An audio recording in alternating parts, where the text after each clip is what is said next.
up, everybody? Woo! Got a lot of people in here. Nice and early before the stream even starts. That is amazing. I appreciate that. What is up? So, we're here to rip. I'm here to rip. You're here to watch. You're here to hang. But I want to talk all about the National, do a recap, tell you the ins and outs, everything I experienced at the show, some things around the show, all the details. You can pick my brain. I'll let you know everything that I did pretty much. And I've got a bunch of silver packs here to rip. Got 12 silver packs and 12 hobby boxes. So I just wanted to start out by kind of just giving you a rundown of when I got there, how just everything. Okay, here, my mind is racing. Let's just start right here. So Thursday was the day that my flight left, and it was supposed to leave at about 1 o'clock. Got delays. There's a bunch of thunderstorms and problems throughout the country. I've heard from multiple people that their flights got delayed and some horror stories, but that happens. You just got to regroup. Took off about an hour afterwards, but got to the airport, got to the hotel, had to check in, and got up to the room, dropped all our stuff off at the room. And the plan was, so I had several goals set. You know how it is, set a goal, accomplish your goal, even if it's really small. And all a goal is a direction. It's just a direction. And since I'd never been to the National before, I couldn't really have a set direction. I didn't really know what to expect, what to do. And so, but I had a few little side goals, okay? And I wrote them down, and I'll tell you what they were. So number one was to meet up with people, meet friends and fans and supporters, and just kind of schmooze, talk with people. And that was kind of the main goal of the whole thing. And number two, kind of attached to that, is to make content for the channel, to make videos, to do streams. I wanted to show everybody exactly what the National was all about.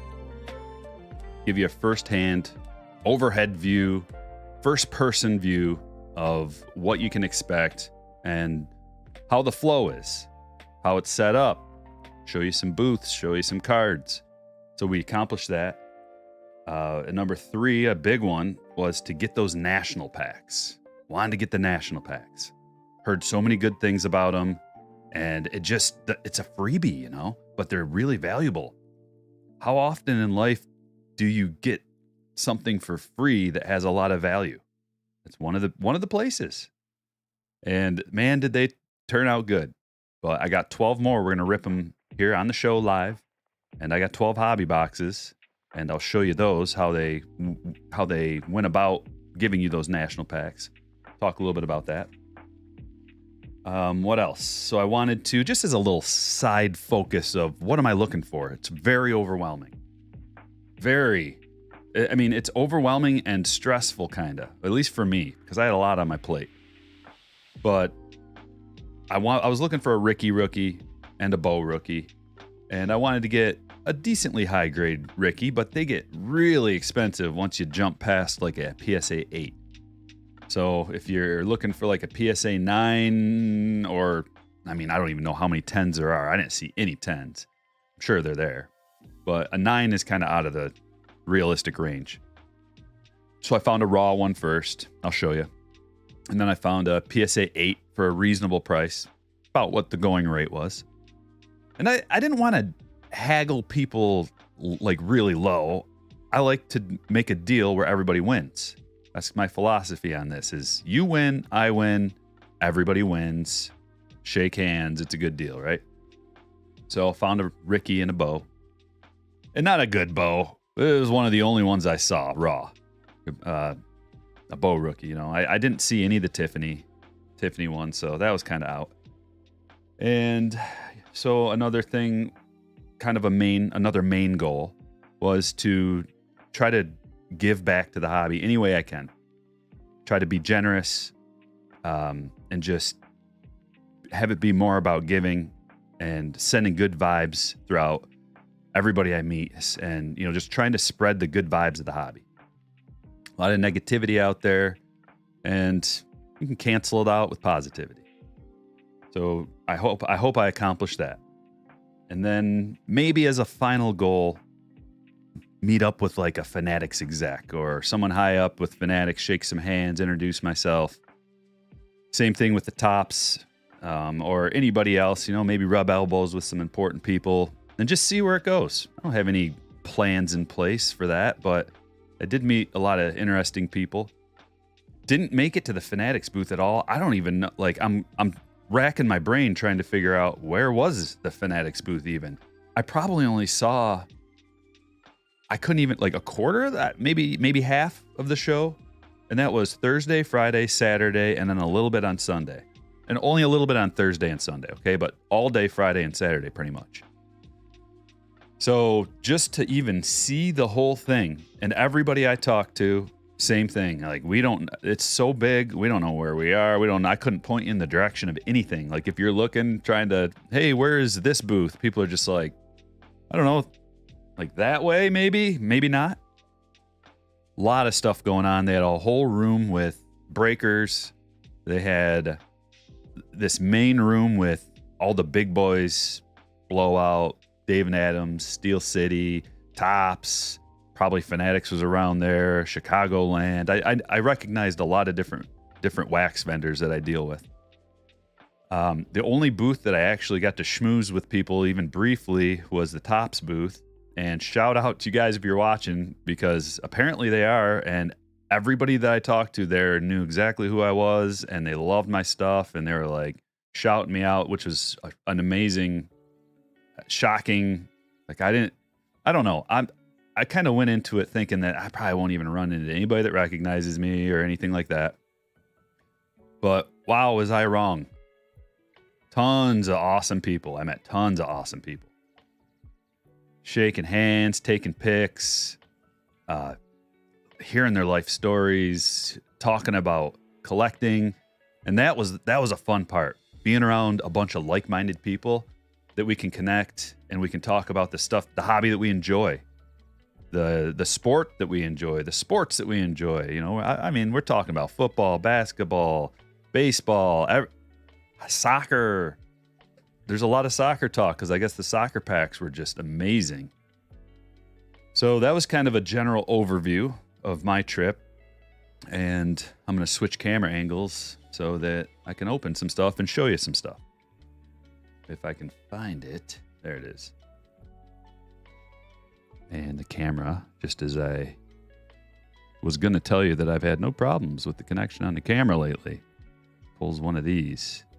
Okay, let's switch back to the big face. Oh, there it is.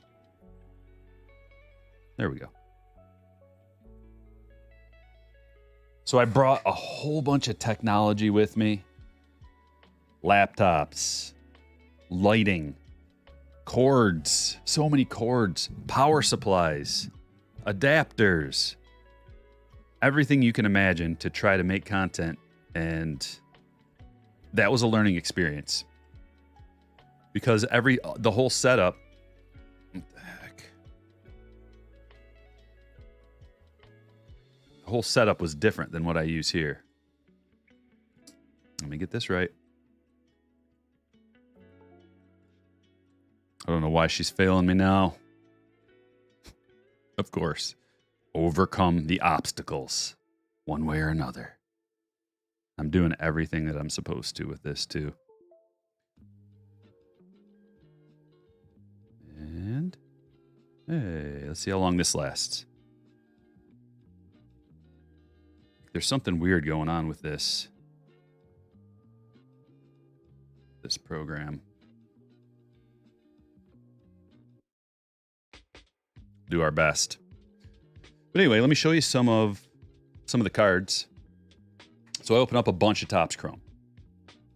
And I didn't get very much, I didn't get that much good stuff, but I did get some absolute bangers. But in general, the autos I got were a big fail. And I apologize if I missed your chats, guys, but I'll do my best. This is the best one, I think. Maybe. It's either the Morel or the Grissom. And we got a, that's to $2.99. That's all right. Morel Auto, that's cool.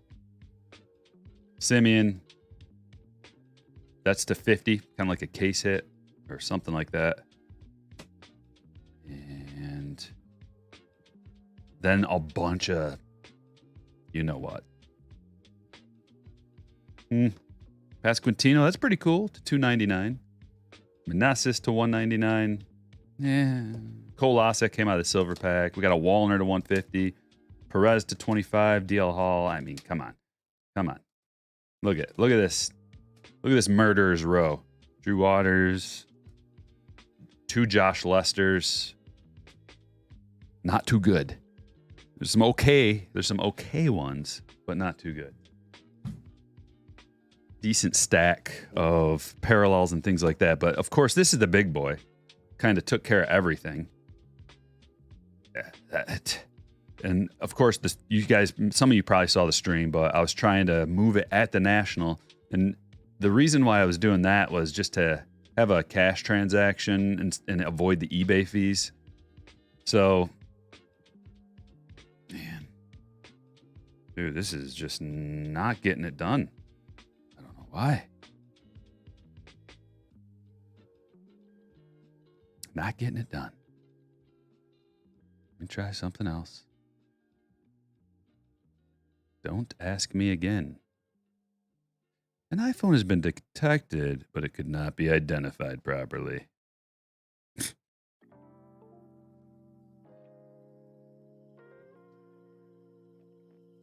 How about now? Can you identify it? It's like temporarily. Jeez. Anywho, this may keep getting disrupted, and I apologize. But the LE, the problem, I didn't want to let it go for too little because this looks like a gem to me. It's centered, it's crisp, there's no scratches, numbered to 25. So I'm going to send it away to get graded. I already pulled the eBay listing. Had some fair offers on eBay, but people live at the show, they didn't want it. They were in sell mode by the time I started trying to move that thing. The first couple days, from what I understand, oh man, it just, we may just have to stick right here. This works. We may just have to stick right here and tell stories. But the first couple days, from what I understand, people were buying and selling. A lot of both of those things. But it seemed like it was more towards the end, sell mode. And actually on Sunday, when I went down there for a couple hours, it was pretty sparse. There weren't a lot of people. And probably like a quarter of the people from what I saw. And it was just kind of weird. But that's when, man, like when it was cleared out, I got a lot of yo strikers and going and schmoozing with people. But that's the day to get the deals, I guess, for buying. But then nobody else was selling at that point.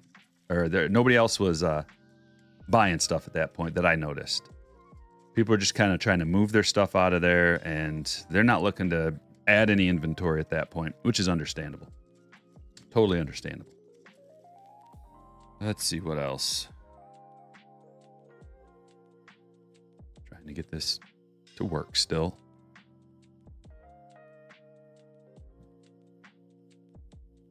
I don't know what the problem is with this dog. Disconnect, reconnect, disconnect. So also another thing that happened was when I tried to do a live stream in the room. So it's not fun doing a Wi-Fi stream. It doesn't work.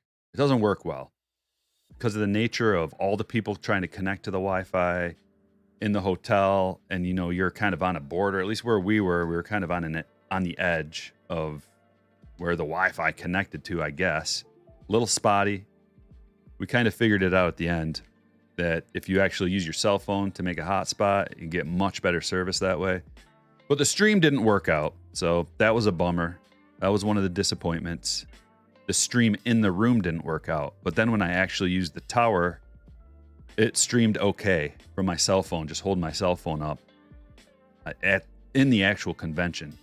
There was pretty good service. It was weird because there was a lot of like 4G, and I don't know if that was because so many people were hooked up to the 5G that it ran out of bandwidth. I don't know what the deal was with that, but 4G seemed to do the trick. Good enough, at least. So I ended up having to record that other video, and then I had to do 3 separate voiceovers. Technology. New tech. I'm using new tech that I'd never used before, and I had the double audio input coming in. So I had to mute that and then just record a voiceover for the video. And then that on the 3rd take, finally, at least some of the audio came through. I tried my best to get it working. Bought a new microphone, new wireless setup, new laptop, new everything to try to provide the best quality that I possibly could. And so that's why the audio's shoddy on there. Most of you are totally accepting of it, and you're like, oh man, it's so cool that you're even trying. That's like a vast majority. But some people are real jerks, and they're just like complaining about slight quality issues with either the microphone or the video. It's like, you have no idea how difficult it is to carry all of your supplies, all of your electronics across the country, or at least across the states, in a bag and carry-on bags and check-in bags, try to make the best quality possible. And they're still complaining. It's like, no matter what you do, people are going to complain. So you just got to deal with it and live with it.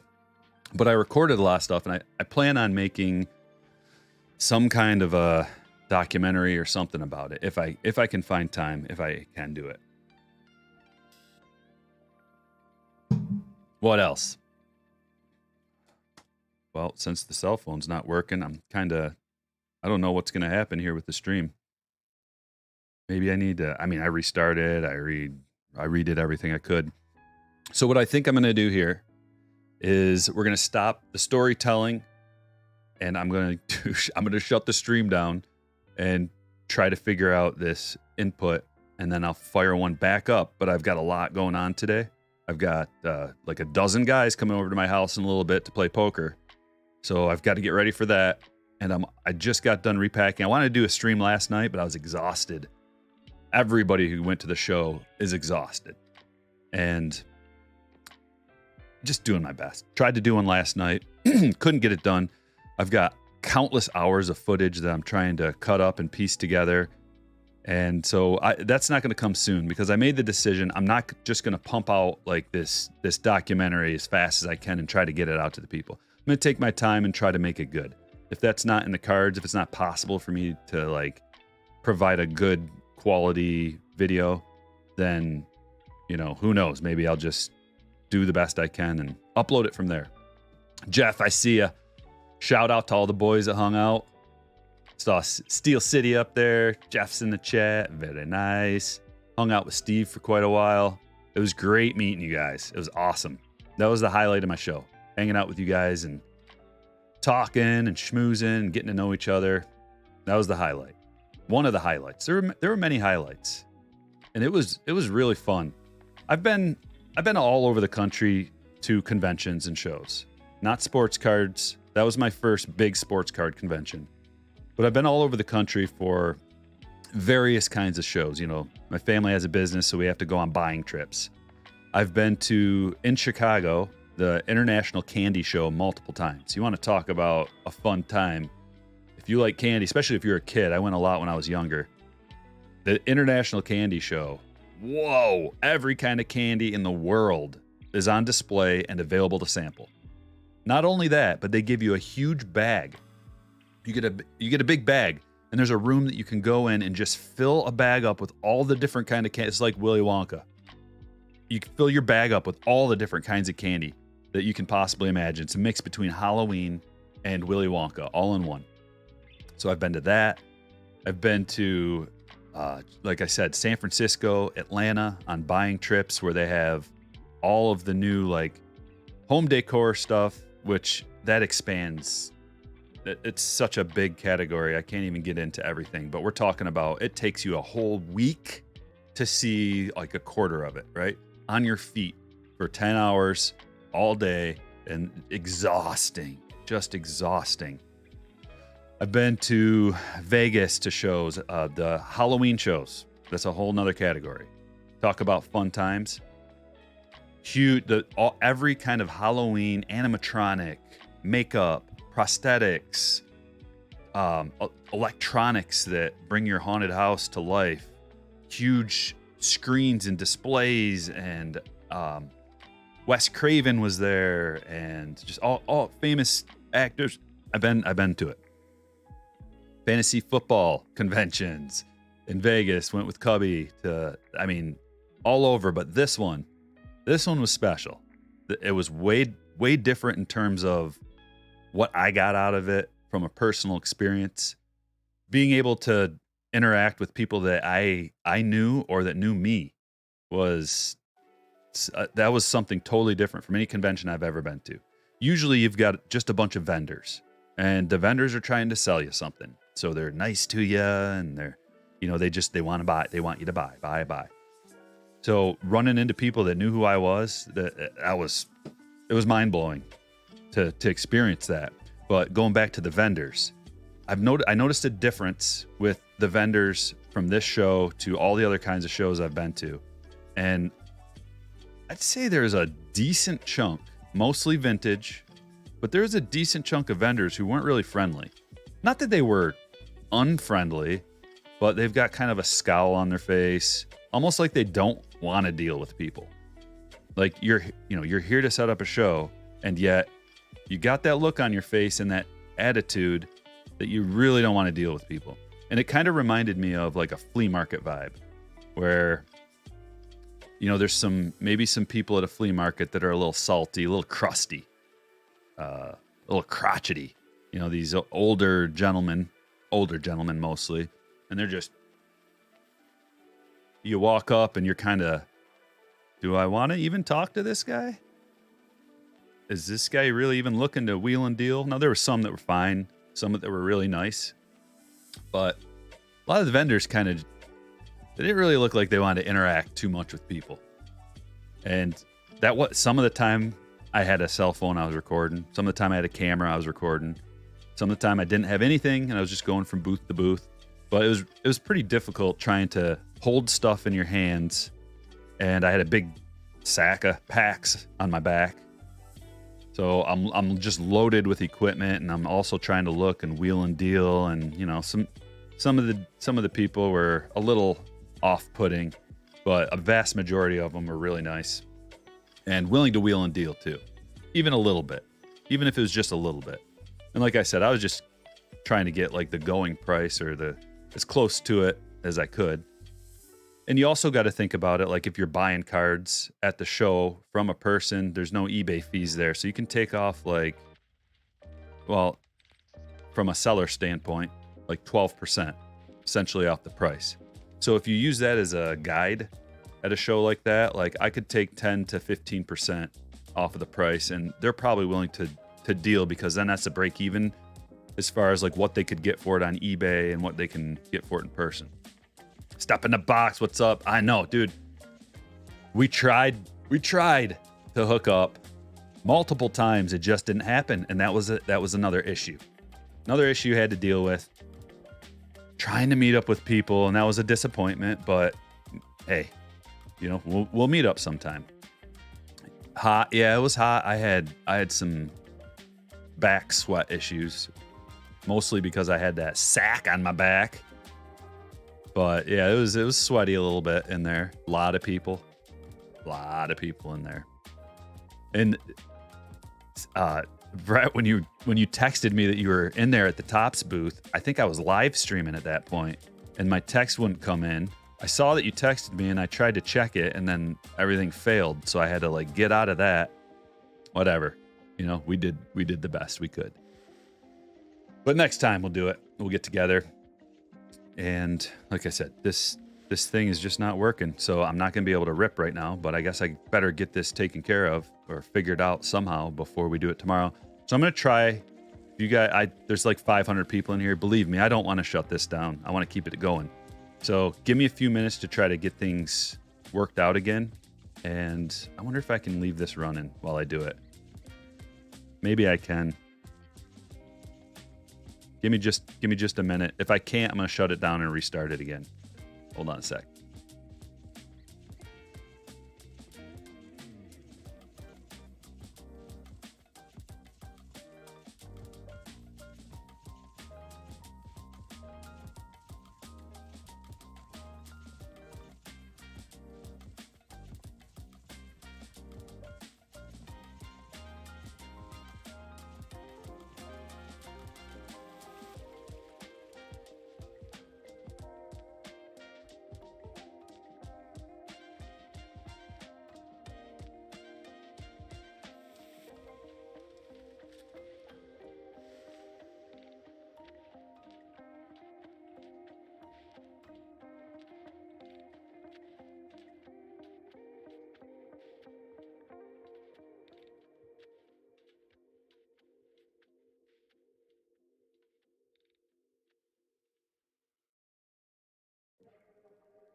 Hang in there with me. Seems like it might be working. but I'm going to give it another minute here just to keep working on stuff.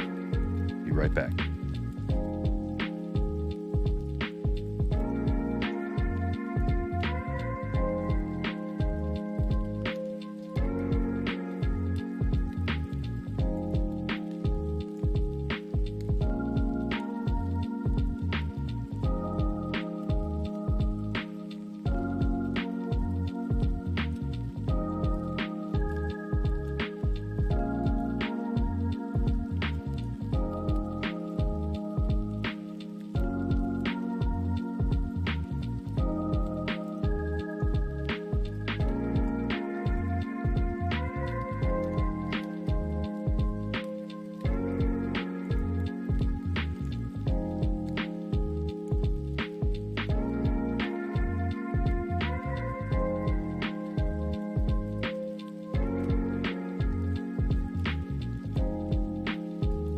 I don't know. Here we are. So we'll ride it out while we can. Okay. Wow, you guys hung in there. I appreciate that. All right. So one of the funniest things that happened, I'll show you. I'll show you a little thing right here. Hold on. So this dude I met named Miller, shout out Miller, met him in the hall, walking in between the hotel. In between the hotel and the convention center, like right in the convention center, basically still.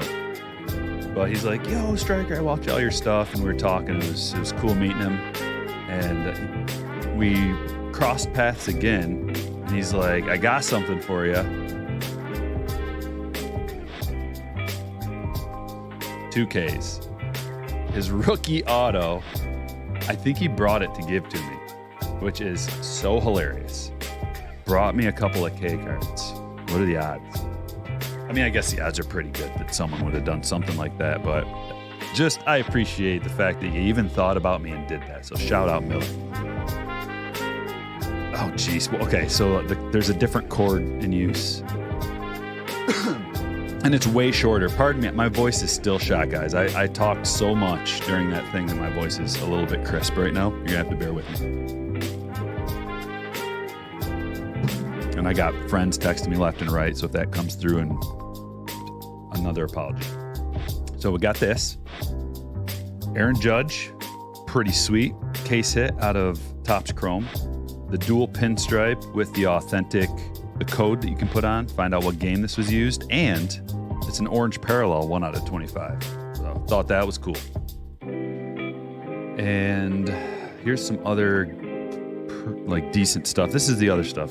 And then we'll move on. I'll start ripping. Corbin Carroll National Packs. Got 2 of them so far. I mean, guys, these are in good condition too. Really good condition. Centered. Everything is, I mean, look at it all. Julio, gold, 29 of 50. I like it. Mookie, triple eBay 1 of 1. His jersey number, 50, and it's 50 of 50. I like that. This is one of my favorite. I got 3 of my favorites coming up right here. Corbin Carroll, 90 of 99. I got one to show you guys that you haven't seen yet. So hit that like button. Let's get a bunch of likes up in here. Anybody who's new that's swinging through here, shout out. Oh, sorry, sorry, music's super loud. My bad. So much going on. There. That should be okay. Apologize. Okay, so got the Corbin, 90 of 99. Love that card. Off to the upgrade shop. This is my baby. My baby, the Shohei. You guys probably saw this. It was in the video. Amazing photo. Amazing photo. It just, it puts you in the scene. Like you're there with him. And he's working. He's working at his game. He's working hard. He's got his glove and his helmet and a towel. And I don't know what that is, but it's probably like either a batting glove or a sliding glove or whatever. And then the next card you guys haven't seen yet, but pulled this. This is like the biggest thing, really the only thing I got out of my Chrome rips. Yeah. The Adley image variation. And how cool is that? Look at him. He's having such a good time meeting fans. How sweet. Can't get enough of it. Love the photo. Ended up with an Adley refractor, Gunner refractor, Riley refractor, bunch of decent refractors, and then some base Corbin. Got an Outman refractor here, Vargas Prism, Alvarez refractor. Opened up a little bit of update back at the hotel room with the boys, and we didn't get much out of 2 of those retail boxes. This is really it. Ken Griffey Jr. short print and a Yogi Berra short print. All the rest of those cards, Steel City, I see you in the chat. All the rest of those cards ended up in the trash. Had to throw a lot of cards away. I got another story. I got a lot of stories, you guys. I hope you're enjoying it. So I had, man, how many boxes? 1, 2, 3, 4, 5, 6, 7, 8. 8 of these. We're trying to figure out, how do we get our cards back? That's a big deal. If you flew in like I did, how are you supposed to get all the wax that you rip back? Because that's what I do. I rip wax. I like buying singles here and there, but I like opening a pack and finding a gem out of there, you know? Like that Adley. So I had 10 of these. I think is that what I just said? 1, 2, 3. 8 of these, but plus there was a bunch more that we had to leave. But how to get them back? So my plan was I had a carry-on bag and a check bag and a laptop bag. I even fit a couple of these in my laptop bag. I divided them up into all 3 containers, but not just these. I had stacks of stuff like this. I had supplies to bring home. I had envelopes full of stuff and just all, I had that sack of packs and t-shirts and everything that I was trying to get back home. So I meticulously packed everything in my bags, and we're getting real heavy now. The bags are starting to get really heavy, and you can only have up to 50 pounds, right? So what I was going to do is I was going to ship some stuff back home to me. So I had two boxes. I was going to ship it back home. And they had a FedEx facility. But first, Chris with a $19.99 super chat. Appreciate it, man. Really appreciate the national coverage. It was great. Thank you. Vineyard had me tied down, but I look forward to meeting everyone next time. I look forward to meeting you too, man. And next time, it'll be in 2 years, I think, back at the National. Now I know. Now I have a great idea of what to do or how it works. So maybe I'll be able to plan something a little bit better. I sent a message out to the Slammers letting them know I was going to be on the floor. I apologize if we couldn't meet up, but it was chaos and insanity and tons of responsibility that I had to kind of keep in check. But I appreciate all the Slammers and the hitters too. And thank you, Chris. So I had this bag. Had all my bags packed, and Sunday morning, so my boys left before that, and Sunday morning it was just me, and I planned on just going to the FedEx shipping station that was in the hotel and getting the stuff shipped out. In the morning, I woke up at about 8 o'clock, called down to the front desk to figure out what time the FedEx station opened, and they kindly informed me that it was Sunday, and the FedEx place isn't open. I'm just like, duh! Of course they're not open on Sunday. Why didn't I think of that? So now I look down at my watch and I've got about 45 minutes. So I went to eat breakfast. I had to go get breakfast, and I was thinking maybe go down to the floor. And then I had to get to the airport early because it's a huge airport and I didn't know anything, right? So I want to get there nice and early. I had about 45 minutes. And I looked down. I can't ship. I had 2 cases full of Topps Chrome. Sealed. Not sealed. These. Where they ripped the wrapper off. I was going to ship that home. So now I'm like starting to panic. And the sweat's starting to drip down my forehead and my back. And my mind's racing. Like, what am I going to do here? What am I going to have to leave at the hotel? All kinds of like valuable things probably. So it hit me like, okay, I got to give away all the rest of these shirts. I had probably like 10 or 15 Striker Break shirts left over. And I had that big sack of packs. I kept refilling and putting more in there, but I only gave away so many of them when I was down. I wanted to give all of them away. So I hustled down to the floor, spent about 45 minutes down at the floor because it's like a 15-minute walk to get to the convention center from the hotel, 15 minutes back, and I still had to check out. of the hotel room. I didn't want them charging me. I stayed in an expensive hotel room. I didn't want to get charged for an additional day for that.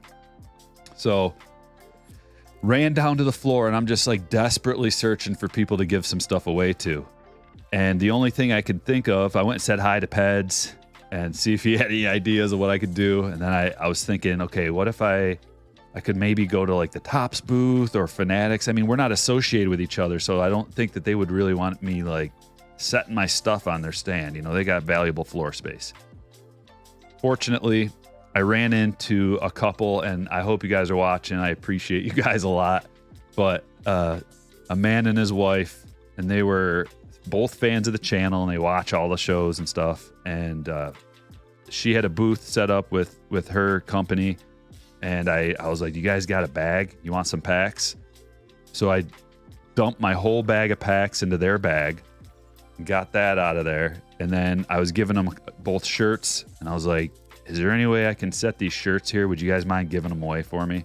And they're like, oh yeah, no problem, not a problem. So I got all my shirts unloaded, set the shirts on the table, dumped the sack of packs into their bag, and then ran into another couple on the way back as I'm trying to run, and I had to talk to them for a while. They're really interesting. A man and his wife and their dad, and talked to them. We had so much in common. Of course, that's the main theme of the show, right? We're sharing a hobby, so we've got a lot in common with everybody. And you just can't, I don't want to stop, but had to let go, run back to the room, finally made it, checked out, got to the airport in time. Here we are. So that was another story. But anyway, with the 2 cases I had to get those back in my bag. I took everything else out, put the 2 cases in, and just kind of like packed stuff around it. The remaining shirts, left some food there, left a bunch of cards there, you know, just base stuff. But what are you gonna do? Did my best. Jack with a $5 super chat says, hey Striker, did you see the Savelli trade? No, the Guardians landed Manzardo. What a haul. We are in total seller's market. Love the stream. Thanks, Jack. Yeah, there's a lot of big moves going on. In baseball. And that's going to be fun to see how it all pans out. I'm really hoping the Tigers get rid of the guys that we got to get rid of that have any kind of value. Let's keep looking. So these are some of the numbered hits and some other cards. Just happy. Got this at the National in the bag. So everybody got like a unique card. I got the staff. But I got no good color. I guess is, Colas, okay. This is it. There's nothing to talk about, really. There's a couple of okay guys, Of course, I got a negative. And of course, I got 2 negatives. But Busto. We're going to change that here today, right now. So I got some PC wax to rip. Stash, what's up, man? $4.99 super chat coming in. Striker! Thank you for live streaming at the National. It was nice to live vicariously. Next year in Cleveland's going down. Absolutely. Yeah, I'm going to Cleveland. One way or another, and that's a much closer drive, I think. Yeah, it saves at least like an hour. I haven't tracked it out in my head, but yeah, going to be there. So I don't want to start planning it yet. I just want to clear out everything from the last weekend because there's a lot to focus on at home as soon as I got back nonstop. And it's also garden harvesting season. As a little side note, I've got a pretty nice little garden there, and the green beans are coming out like crazy. The cucumbers are coming out like crazy. They grow so fast. Cucumbers, one day you go out there, it looks like this. It's just a little tiny thing. And then you go out there the next day and it's that big, and then the next day it's that big. And if you don't pick it at the right time, the seeds are going to get hard, and it's not going to make good pickles. So that's a whole nother issue and a whole nother thing at home that we got to deal with. Fortunately, my wife is a champion, and she's taking care of a lot of the pickling. I think I'm just going to speed rip this stuff if you guys don't mind. Steel City, 32-month membership. Swipe Clayton. Maybe that's the X Factor. Great idea. Had a great time hanging out with Steel City down there. One of the guys, you know, it's like, I feel like we've been friends, like that whole group, you know, we've been friends forever, but we just met each other in person. It was awesome. Talk about anything, you know, a bunch of like-minded dudes who it just feels like we all grew up near each other. We all have the same interests and we're the same age. Like everybody was the same age. I didn't know how old anybody was or what you looked like, really, most people. And to see, it was like, wow, these are all dudes my same age, same kind of stories, same kind. It was awesome. National needs to go back to Atlantic City. It might. I saw that sheet. You guys probably saw that circulating around where they were giving it to the vendors. Like, where would you like the National to be next year? And you had like 3 options on the sheet. And they're really bribing people to want to pick to go to Atlantic City, because on that sheet, if the vendors agreed to have it at Atlantic City, it was $1,000 off the price of their booth. That's a lot. That's $1,000. So I don't know. I think a lot of people are kind of about going to the National Atlantic City. Chicago is so perfect and so great. I mean, it's Rosemont, so it's not exactly Chicago, but let's just say Chicago. It's clean. It's in a good location right at the airport. The convention center is perfect for it. The AC's working. There's not a lot of riffraff roaming around that you have to worry about, you know, carrying valuables around with you. Because a lot of people are carrying valuables around with them. There was no issues with that. No issues with security. No issues with cleanliness or like rude people. Or it was just like, it was awesome. Boston and Vegas. I would love it to be in Vegas. Oh, please be in Vegas. Please. I wouldn't be spending as much time in the show. That's for sure. But man, would that be fun. You know what? I'm going to put my vote in for St. Louis sometime. That would be good. Now, if it's in Vegas, people aren't on the floor as much spending money. That's the problem. But St. Louis, I think that would be nice. Need to move the National to a civilized place. Oh, it was plenty civilized, Wong. You would have liked it.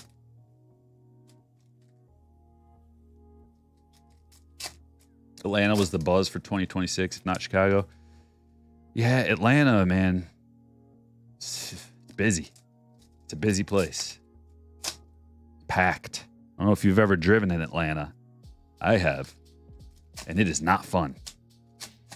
The freeway is like, I don't know, 16 lanes wide, but between both, it's I don't like driving in that kind of stuff.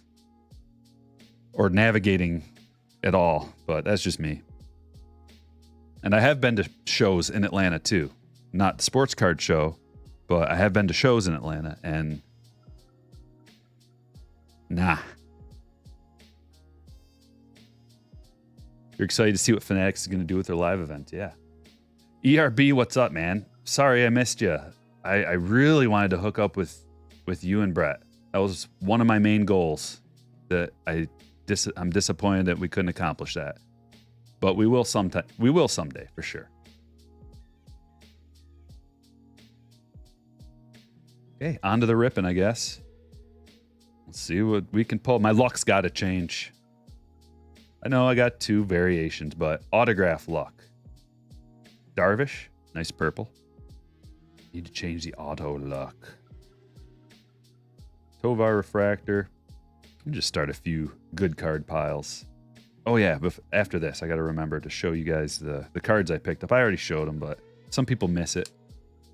People miss the streams. Good rookie pile. See, here's the thing. Here's the question. And think about this, guys, and you let me know in the chat what you think about this.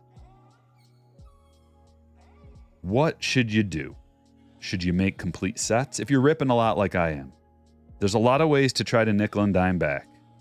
Here's one of them. You make a complete set. Here's the problem with doing that. There's a lot of good rookies in this checklist that you could potentially send off to get graded and then get a return of more than it would be for a set. maybe even one card out of there could be the same price as a set. So guess what else the set includes besides good rookies? It includes the MVP buybacks. Now they're only 20 bucks a piece, but that's 40 bucks.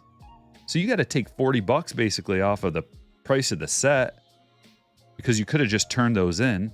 So essentially, let's say you get $100 for a complete set. Now we're down to 60. Like, would it be easier instead of going through and sorting out all these cards and making complete sets out of them just to say, I'm just going to pick out a couple of good rookies and the buybacks, and then there we are. There's no reason to make a set. Well, how about then? Then you got to think about this. Game theory it. If everybody's thinking that way and they're not going to make the complete sets, then the value of a set's going to go up because not as many people are doing it. Supply's down. And then the demand either remains the same or there's a bunch of people thinking that are going to buy sets. Like, well, I'm going to get the 2 buyback cards out of there. So you take that off your price. I'm going to be able to gem up maybe a couple rookies. I don't know. So that's what's going through my head right now. What are you planning on doing if you're opening a lot of this stuff?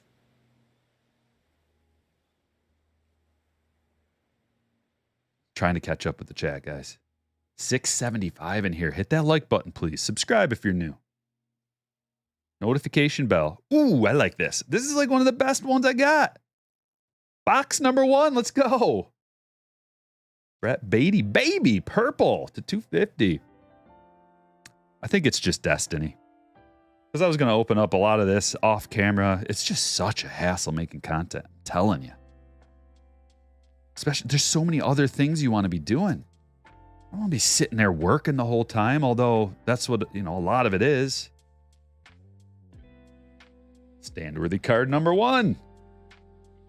And that's a refractor. I am going to set all the refractors in good parallels to the side for sure. Cedric.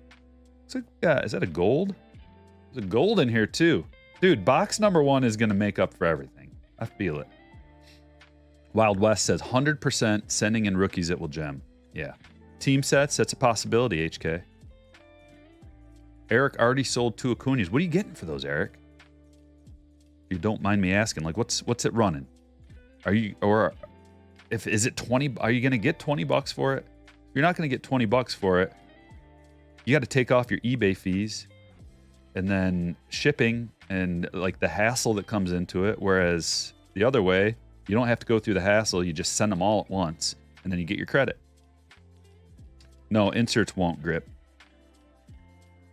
History through cardboard. It was awesome. And I just spent like probably about 20 minutes going through it. So if you want to rewind, I talked about everything. I know I'm gonna repeat myself a lot as more and more people pile in. But yeah, it was amazing. I loved it. Okay, we got a true gold refractor. And it looks like he's a pitcher. Do you even want to look at it then? Or just throw it right in the garbage right over there? I guess I'll look at it.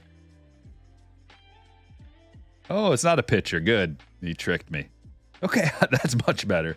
Josh Smith. Good thing I didn't just toss it over my shoulder into the trash can. 10 of 50, Josh Smith. Man, the golds are... Whew. The true golds, I've pulled a lot of gold waves, and they look good, but a true gold is snazzy. It's snazzy. Snaztacular.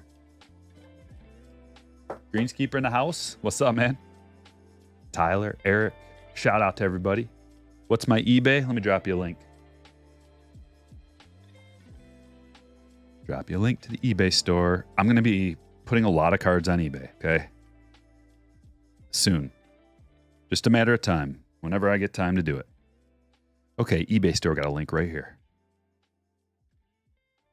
There it is. And also, if anybody likes the channel and wants to support what I do, you want to become a slammer, Patreon supporter, drop you a link right here, pin it to the top. This really helps me to do what I love for a living. And I'm going to pin it right about now.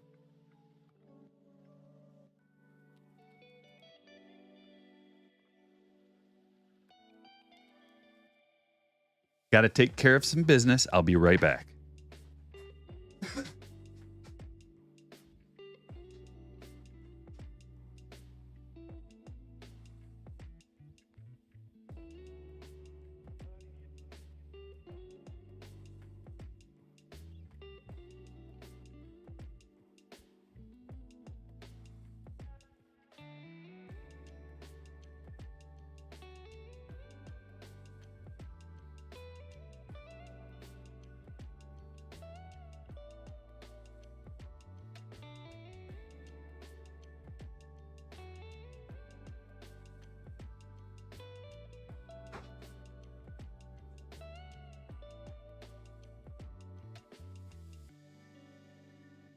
Perfect timing for this. I get to open it live right here. Ooh, this is perfect. You know, sometimes things work out. Sometimes things work out. Let's keep going through this real quick. See if we can find anything else. I mean, Josh Young's a good rookie. I'm not going to separate him. Maybe the Carrolls. Corbin Carroll. That's the one rookie I'm going to separate because it's going to be valuable for a while. In a PSA 10, especially. Gunner, man, there's like, separate the Gunners and the Adleys and the Carrolls. I have been. Maybe I should. I have been doing it. I'm just going to keep that up, I guess. It's already expanded to 3 more rookies. And Costas is crushing right now. What a great release.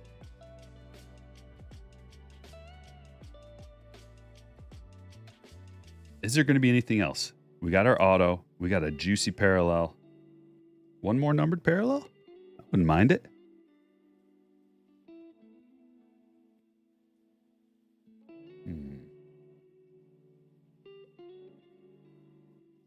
I've been separating Grissom's out there too a little bit. I still have faith in Grissom. I think he's good. We got a Pujols refractor. Is that not the one? I don't know if he has a variation. Guess I got to separate that out too. Is that a parallel? Man, it looks like one. That one looks black. Like completely black. Still waiting for a parallel insert. They are quite rare. Yeah, and Jordan Walker. There's so many rookies that you want to set aside. Got to draw the line. Raza, we got a refractor rookie. Nice box. Hobbies. They're good. Okay, let's open up this package. I've been waiting for this for a long time.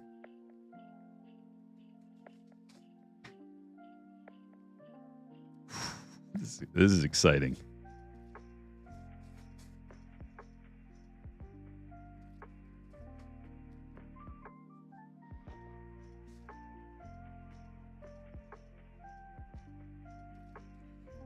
If it is what I think it is. You're alive, barely. Dude, I'm sure you guys are just pooped. I'm pooped. And you know what? Next time, I'm going to have to go longer. I didn't get everything accomplished I wanted to get accomplished. Like, I didn't see as much as I wanted to see. I'm going to have to go Wednesday, Thursday, Friday, Saturday, Sunday. All day. Like, fly in Wednesday morning early. Leave maybe Monday or Sunday night next time. There's just too much. Too many people to see. Too many booths. Okay. Here it is. Are you ready? It's this way.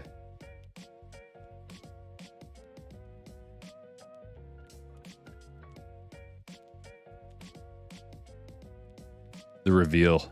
That didn't work for a reveal. There's a thing on it. Hold on.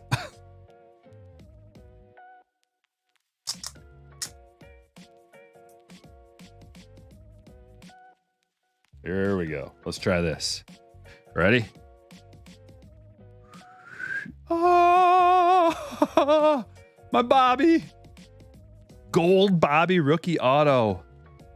Oh, let's go.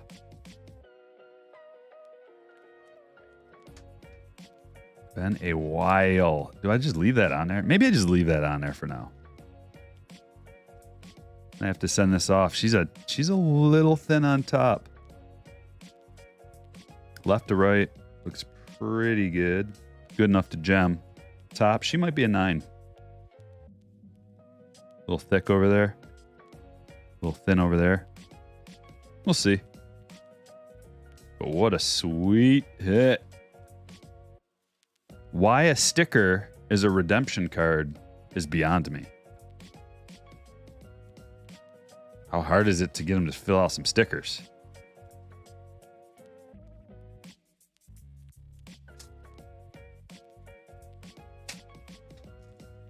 All right. We got more. I think I'm going to do the silver packs at the end. And time is ticking, too. As it always does.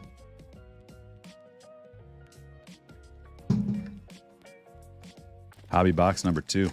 I don't know how much time I'm going to have to... How much I'm going to be able to get to here, but...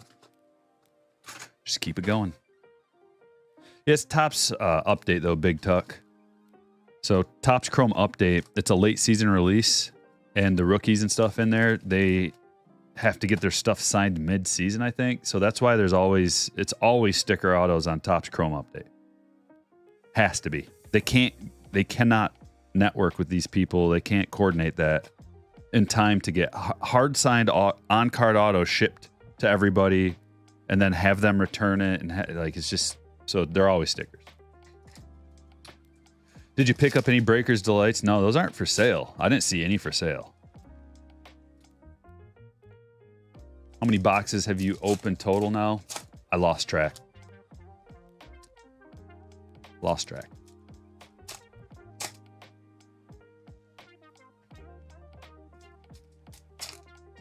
Tough to pull good rookie color. Yeah, I wouldn't know, Henry. I haven't pulled any. But yeah, it's really tough. But it's actually, if you think about it in terms of the actual probabilities and odds of pulling a good rookie, because there's more good rookies in here, to actually hit one would be easier. But since they made more, okay, so they expanded the amount of parallels. Therefore, it's going to be the same or potentially slightly easier to get a parallel out of, they're coming out of hobby boxes. So I got 2 numbered parallels out of that last hobby box, which I believe is about what you're going to get. Probably 2 on average. And then if you include the autograph, 3. So that's not bad, man. Like, numbered parallels don't come out at a high rate anyway. And there's more rookies that are really good that you want to get a numbered of. And if you include like Ohtani and Acuna or whoever you think is going to win MVP, there's 2 more parallels that are going to be worth something if you're putting them towards a buyback, definitely. Hypothetical, no Ohtani or Acuna, who wins MVP? There's a few choices. American League, I like what Lou Bob's doing. Also, Corey Seager's having a good season. Those are 2 guys that have a nice high WAR that could potentially do it. Besides Ohtani, like, it's probably going to be him. And then in the National League, you know, Ha-Seong Kim's got a really high WAR, but I don't think he's going to win MVP. Who else?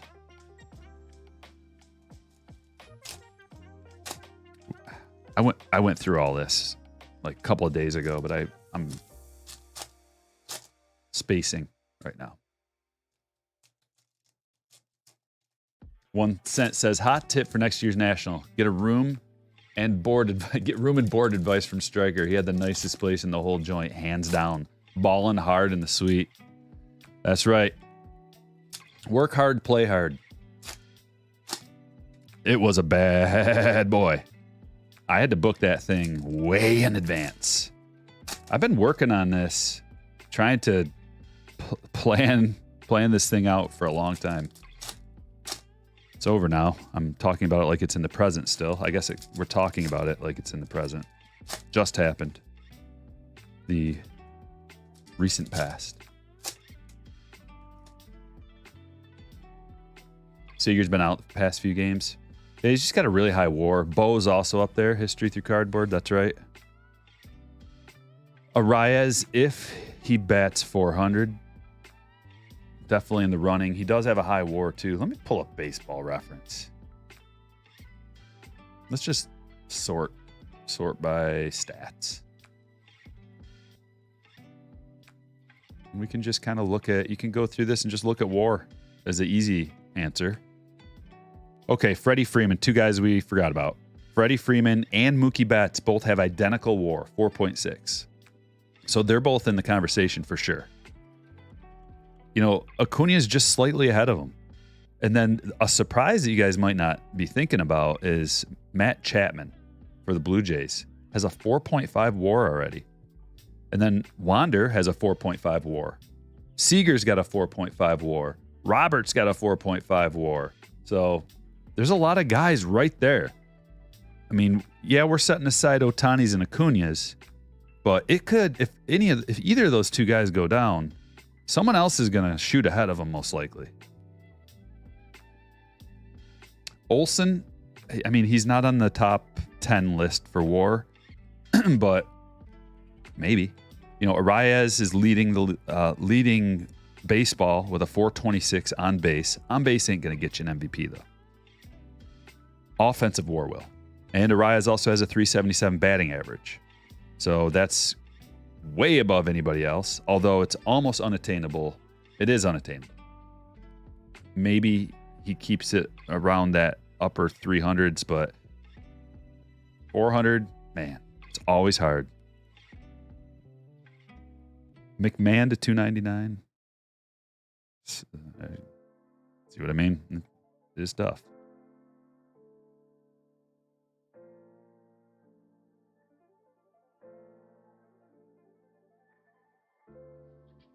Auto. Another skunk.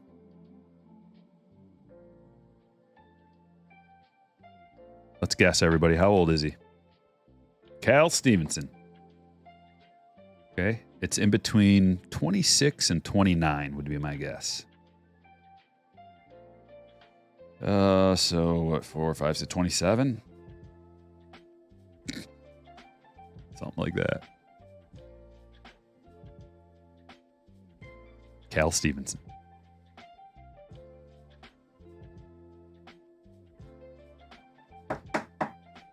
Do I turn him around that way, or do you want to see?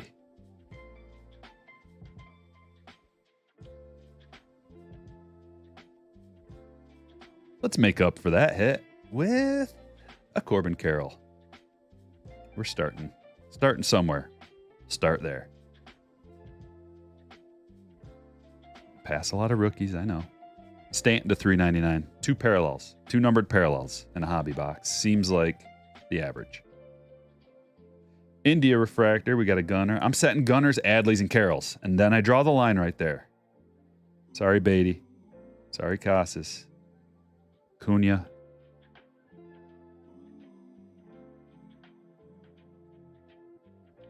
Bobby on fire. How about Bobby? Jeez. His last game, he went 1 for 4, but the 2 games before that, he went 4 for 5 with an incredible amount of RBIs, hitting bombs, almost hit for the cycle the other day. How often do you post? What do you mean by post? Video? I have 1,000 videos, over 1,000 videos. I post all the time, if that's what you're talking about. If you're talking about eBay, like posting a new listing, I try to do it as often as I can, keep things fresh. I'm going to be doing it, getting a lot of new cards up there as soon as possible.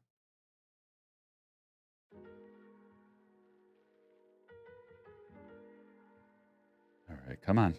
Give me something. Hey, Tasker Hernandez, Cubby. It's the first one of those we've seen, eh? How many did you get? I think Cubby got like, what, 3, 4, 5 Hernandez refractors when we were ripping, and a numbered one. Volpe could set him aside too.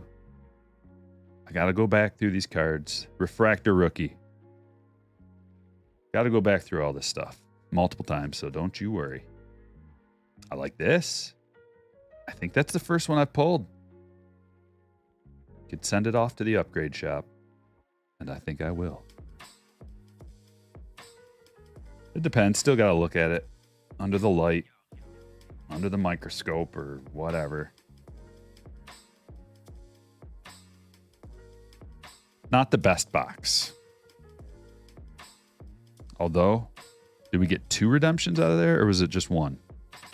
And a couple Corbins.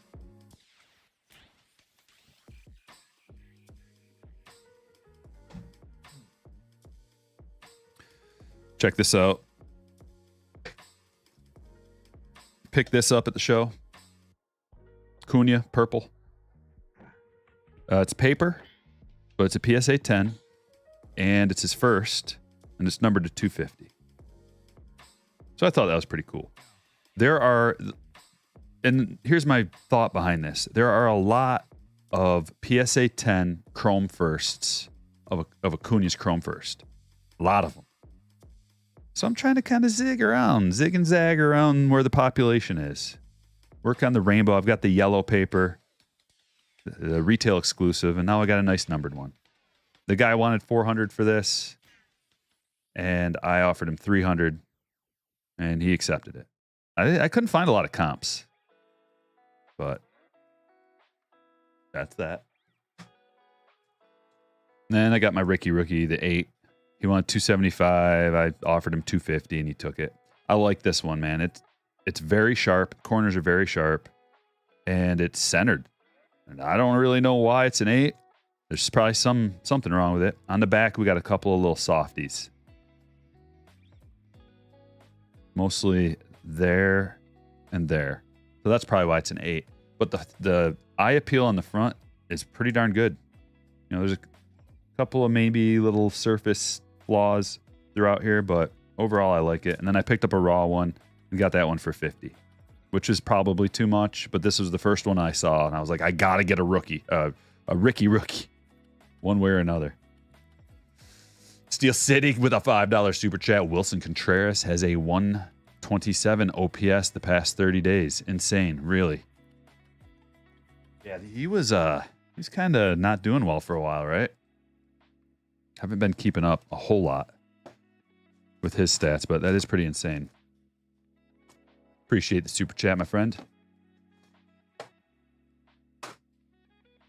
Keep moving. I keep looking at the clock because I got, okay, if I draw a hard line at 5 o'clock, I've got to draw a hard line at 5 o'clock. 1 cent says I need to post my national pickups. Yep. Now's the time. Have you pulled any radiating rookies yet? I pulled a Volpe. I got one during a break for somebody, I think. We got 1 radiating rookies, I believe. But I haven't pulled any for my personals yet. They're tough pulls. There's a lot of tough pulls out of here, and I like it. I like the tough pull inserts that they're doing. I think that's pretty cool. You sent your Ellie first to Bowman. Good luck, Eric. Mac Daddy Got Cards dropping a $10 donation. Striker, let's say you have a Topps Chrome hobby case and got it at a good price before prices went up. Rip it because potential's so good. Sell now for a profit or hold longer term. Isn't that the question? That's always the question. I can't tell you what to do with it, but we can talk about factors that are in play. It depends on the price you got it for, and then how are you going to flip it? Because if you're going to flip it on eBay, there's taxes and eBay fees involved, and that could potentially eat a big chunk of your profit up. You're going to flip it for cash, and you can make more money off it, you know, then that's a possibility. How bad do you need the money? What was your goal initially when you got that case? Were you looking to make profit off of it, or were you just looking to rip and have fun? So something may have changed from now and then, and the price has gone up. So now you see a little profit on the table. And of course, you know, you probably wanted to make at least a little bit of your money back in one way or another. That's usually what most people want to do. They want to rip for fun. They want to sell a few cards, try to get some of their money back, and then keep some of the cards for the PC. That's usually my goal, and a lot of people's goal. So maybe what you do is you sell a few of the boxes, make a little profit back, rip some, have a good time, and then hold a couple. Maybe there's some still upward momentum that could happen with the product. Could be very expensive one day. If Corbin Carroll is the next Mike Trout, cliche alert, but if he is as good as he looks, there could be a lot of room left in this product. So maybe all 3. I hope that answers your question in some way. And I appreciate the donation.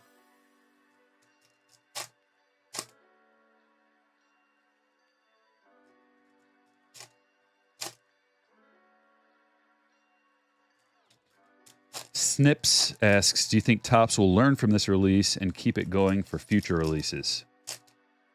Yes. My experience with the new Fanatics team in charge of Topps has been very good, very positive. They are open to listening to people's suggestions. They want to make a good product.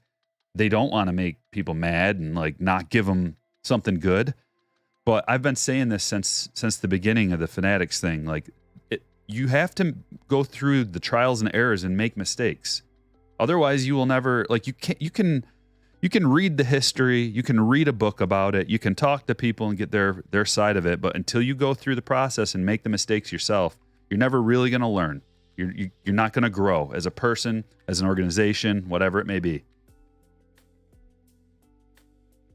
That's why real life experience is so valuable. That's why when you go to try to get a new job, experience is like a big part of it. Do you have any experience? Well, how do you get experience if no one will hire you because you have no experience? Got to live it. So yeah, I think they're just going to keep getting better and better. Sure, it's a company and their goal is to make profit. The bottom line is the most important thing for them. But if they want to increase the hobby 10x, they're going to have a good product that people like. And they're going to have to leave some meat on the bone for collectors. And that is the one thing that I think it may expand a little bit into, like, we have to leave meat on the bone for these collectors. We have to. Now, there's a lot of meat there that they're trying to gobble up that Topps left on the table. And that's one way that they're going to make more money and make more profits. But I think one of the things that they'll learn, and that they have already done, and that they're already doing a little bit, is you got to have a really good product. And one of the ways is to have a good quality control. And we saw it with this release, that the quality is better. And it'll probably keep getting better. And I don't have any like inside scoop or anything, but in my mind, if I was in charge, it would be, we need to take control of the production process. Probably have our own facility to do it all. Instead of sending them off, outsourcing the printing and the production of the cards, and then having it go out from there and being like, the quality sucks. Uh-oh. So they're probably having more say, more input. There's some kind of better quality controls in place here. And I would hope that it would just keep getting better. Peds with a $9.99. Had a blast at the National meeting you, man. Thanks again for the awesome times. Can't wait till next year. It was great meeting you too, Peds. I appreciate your donation, man. That was the highlight of my trip. Meeting you guys and hanging out. Peds is a legend, everybody. Make sure you subscribe to his channel. Awesome dude. Awesome dude. We had a wonderful time. And like I said, it's the highlight of my show. Hanging out and meeting you guys in person. You know, it's like we've been friends for years and we never met each other in person. One of those situations. So that was really cool, man. Now let's pull some fire. Gotta get something good out of here. Okay. First numbered card. What do we have behind Ryan Nelson? I'll take it. Yep. Oswaldo Cabrera to 199. I don't care if he's good or not. It's a rookie that plays for the Yankees, and it's a parallel. So it's better than anything I've gotten yet. I mean, maybe that Josh Smith is better. The Josh Smith's probably better. But as far as like my PC ripping, not a whole lot there.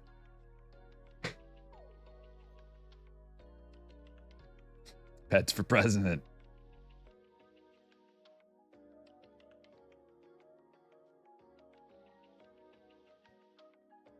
I like this. I like that, man. Nolan Gorman Prism. Centered. We'll take it. Did we get the auto out of this box yet? I don't think so. Hey, at least we're filling up the stage.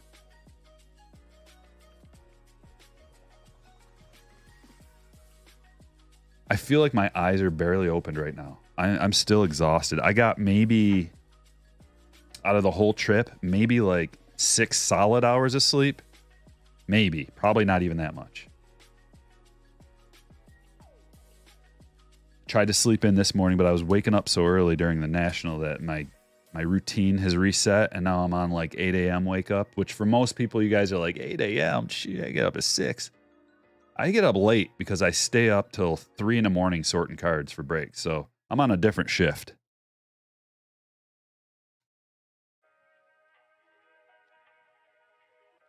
The flip game is driving me crazy. But yeah, my eyes are definitely heavy right now. That's why I'm just downing coffee. Come on, keep me going.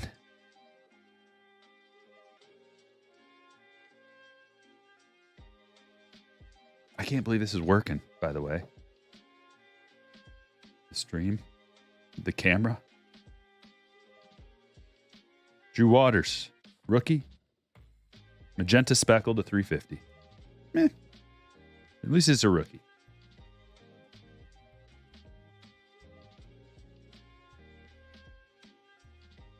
Yeah, that's a thick boy right there. That's going in a 55 point.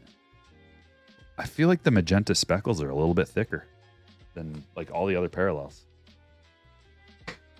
Free Friday breaks with a $9.99. Missed you at the National. Pulled the Corbin Carroll Variation Superfractor and was carrying it around. Oh my. Are you serious? Well, congratulations on that, man. And I'm sorry we couldn't meet up. Next time we'll try to do it. What do you guys think about like a biannual National? That's when they do it twice a year, right? Biannual. My mind always goes, that means every other year. I don't know. Whatever. I want it twice a year. Appreciate the $9.99. You know what? History through Cardboard, we were actually talking about that.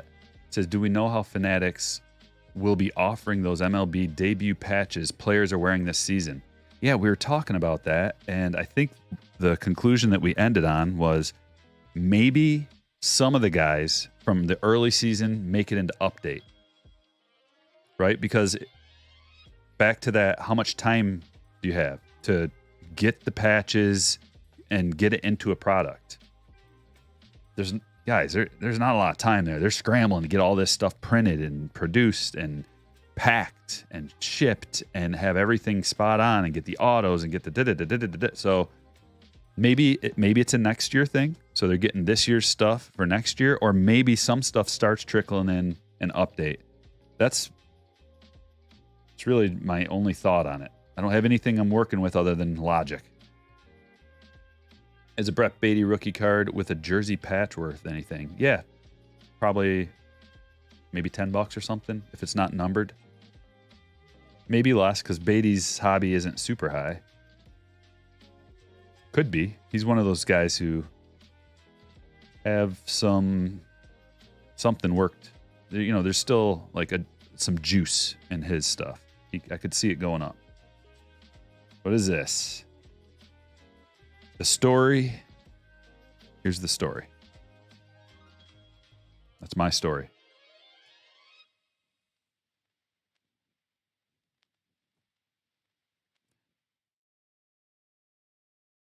What is he, 28?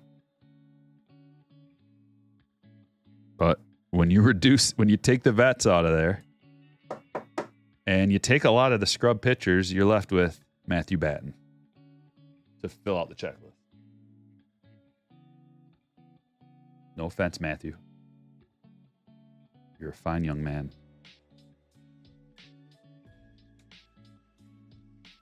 All right, box number 2.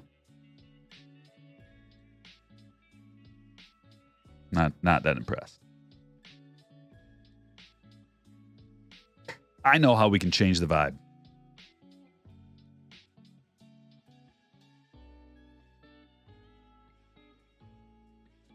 I was like, Clayton, sit on there for just a minute and do his job. Clayton, you have a job to do. He's been loafing.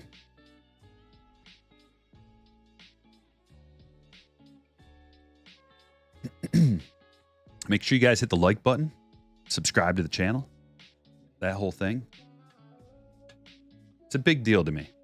If you like the channel, make sure you're subscribed. 60% of the people that watch aren't subscribed. You should come down to Nashville October 13th through 15th. It's called the National. So there's a short-term goal for me. I do want to go to Nashville.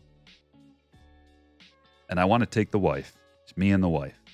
Get away. We haven't had a trip or anything fun, just the two of us since we got married, which was over a decade ago. And it's time. I want to show the wife a good time. And I think Nashville would be a spot to go. We got a national pack. Wish me luck. Clayton Claus. Let's see how he did. It's all on his shoulders. I blame no one but him. Jason Dominguez. Checklist is good. Any thick boys in here? Oh, I didn't see any.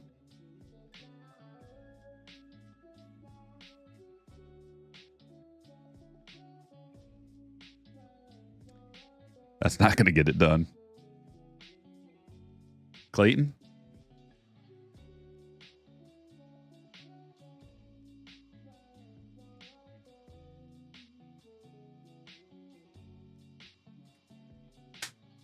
Maybe it's because I forgot to sweep him with the triple gold Sealigs first.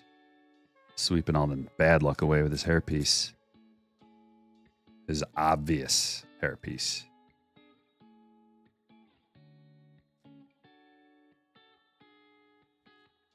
Seelig does a job usually.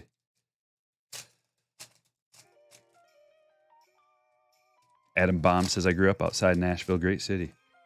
C. James, Nashville's amazing. Food, entertainment, history. You're getting your transplant at Vanderbilt in Nashville. Ooh.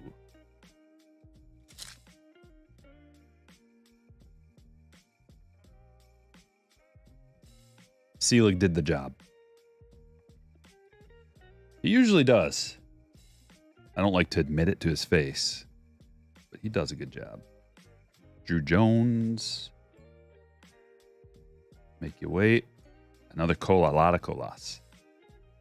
Come on, big boy. Come on. What are you? Are you going to be an auto? I think you're going to be an auto.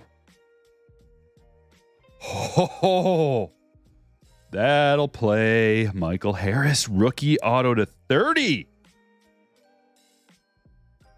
The national packs.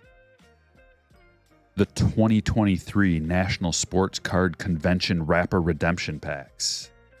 The complete name. I like it. Good job, Seelig. You don't get enough respect around here. Do you want a little stage time? Too bad. Psych. Oh, we're on a roll. We're going to let that hang? Or do we... Open one more real quick. One more real quick. I mean, these things are like solid gold. Someone was offering us $50 a piece for them right outside the line. Like right after we got done getting these. There's a dude there just waiting to buy them. $50 a piece. And I know they're going for more on the secondary market. And some of the people on Whatnot I heard were charging $140 to $180 ripping these. Another super chat coming in. LS Donnie with a $5 says, I have a patient that does ad work for Fanatics. Said the National will end because Fanatics wants to do their own controlled sports con like Comic-Con. I mean, it's Fanatics isn't in charge of the National. Right? There's tons of companies there. There's Upper Deck there, Leaf, Panini, Topps, Fanatics, and like a million other companies. So it's not like Fanatics is in charge of the National, right? Oh yeah, sweep it. Good call. Maybe they'll do their own and try to overtake it, but how can they just say no more National? It's like, dude, you're not in charge of everybody. We'll do whatever we want. There's like, 1,000 vendors there. I'm not going to control that. If the vendors want to get their own thing going, then they'll just do their own thing and not have Fanatics there. Just a giant flea market. A giant flea market with like some prestigious companies. It's a combination of a convention and a flea market. Jelly Mac with $1.99. There's a big card show in Westchester, New York, 18th through 20th. Without Topps, it's just secondary sports. Dude, Topps, I mean, once they get basketball cards, it'll be better, but ultra modern baseball cards, which is what Topps does, was maybe 10% of that show. Maybe more like 5%, if that. It was tons of vintage, basketball cards, football cards, memorabilia, and then a small little bit of ultra modern baseball.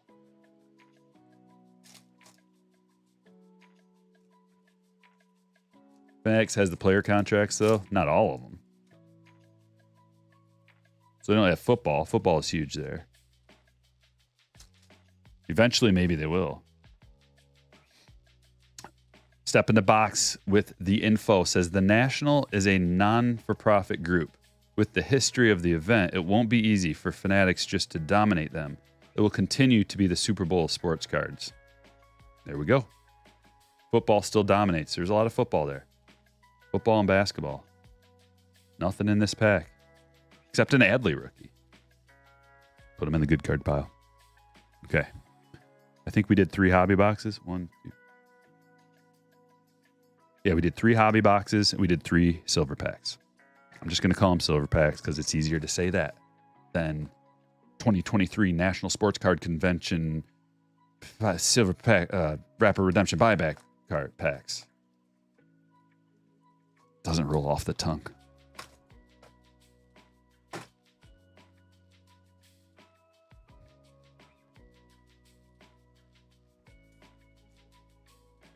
Didn't do 3.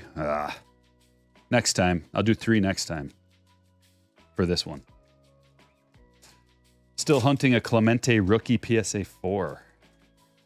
Saw a lot of Clemente rookies there. I looked at a lot of vintage. I was like I said, most of it was vintage, which is cool. I wanted to see a lot of vintage. I enjoyed it. A lot of the same kind of cards. They had a lot of booths with like T206 cards, which was cool because I was kind of looking for a Ty Cobb, something affordable. And there were none. There were no Ty Cobbs that were affordable. Of course, I didn't expect to get like a deal or anything. I just wanted to kind of find an authentic, something that's in poor condition that I can just say, I have a Ty Cobb card. That didn't happen. You get sticker shock. Pull thousands of dollars out and pay for it in cash on the spot. That makes you hesitate. Makes me hesitate. Especially because I don't know comps for that stuff.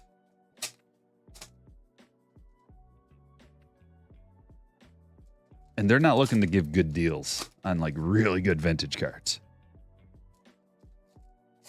What happened to the Ellie? So I took it down card collecting. My plan was if I can move it for cash at the National, then I'll do that. But I'm not going to take a lowball offer because it looks like a gem to me.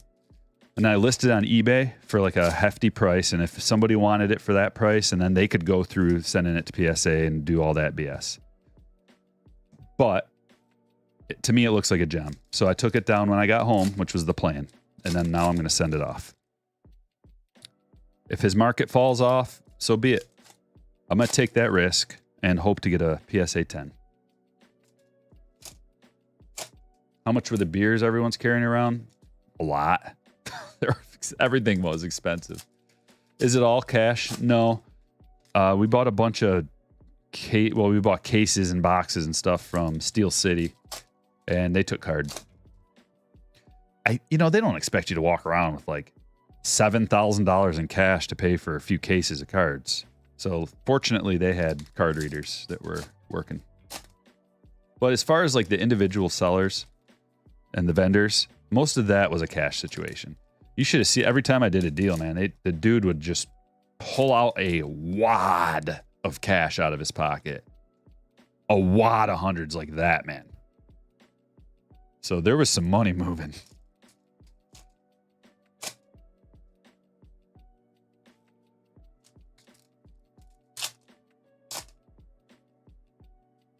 P.O. Box 292, Lapeer, Michigan 48446. Should be in a description of all my videos. If anybody wants to send me something to open on a channel, fan mail, whatever.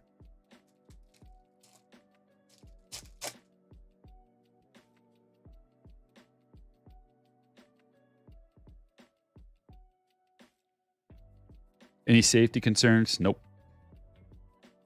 A lot of security there. Yep. I didn't see Frank at the National. I saw that picture. Brett saw him, and I saw that picture, though. I wish I would have met him.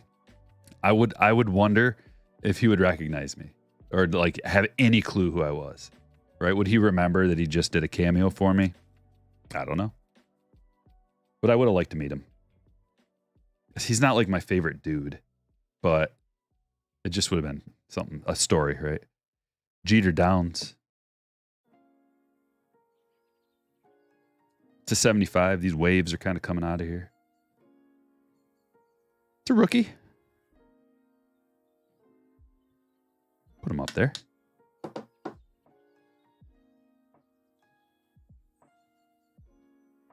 Hit that like button. Only 328 likes. We got almost 800 people in here right now. Come on, boys and girls.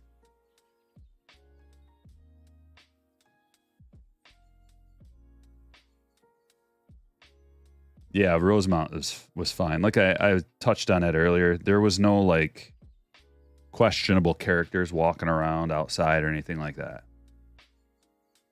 Security was good inside. Like it was all good. I didn't feel uncomfortable. Little OC, Beatty refractor. Gonzalez Prism.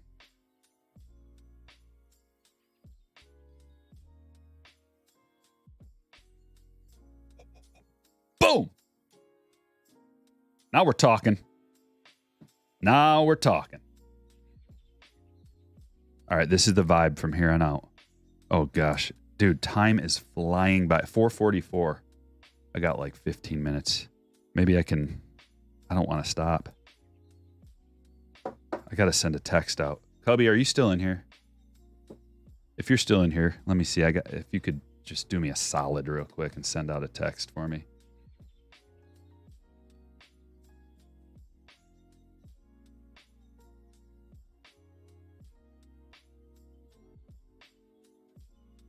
Magenta Speckle, Nick Prado to 350.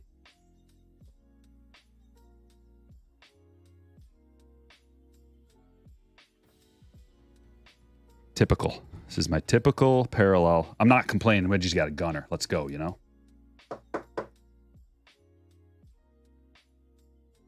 We're doing good with the autos.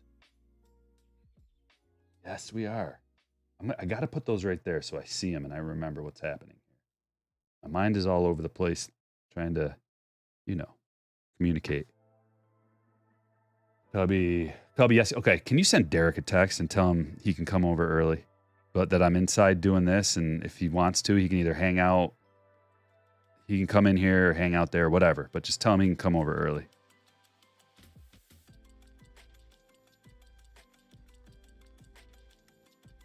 Nice. Dude, I was just going to say, I want that Julio Cup card in a prism. I didn't say it because my mind left me for a moment. That would have been weird. I should have just said, just say it. Just say it. Because I passed by that one earlier. Just a few moments earlier. Nice. I like it.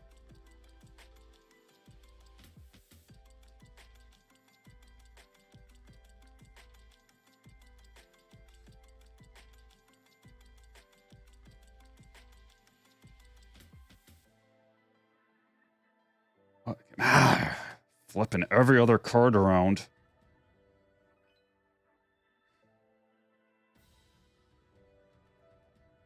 Calm down. Cunha refractor. $40.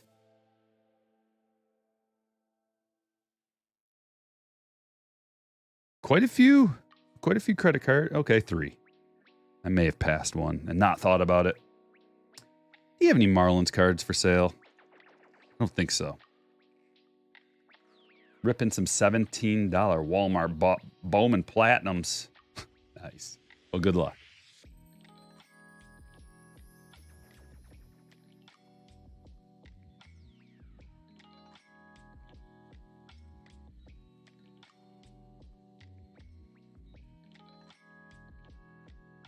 Thanks, Cubby. I appreciate it, man.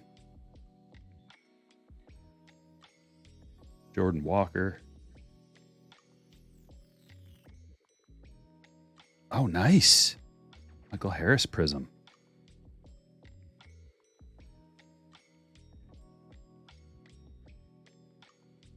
I like it.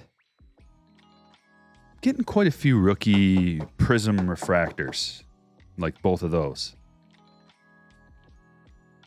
But I better. I mean, if you open this much, you kind of expect to get, at the very least, some decent prisms and refractors. Austin Hayes refractor. There we go. Adley. Good card pile. Got a Gorman.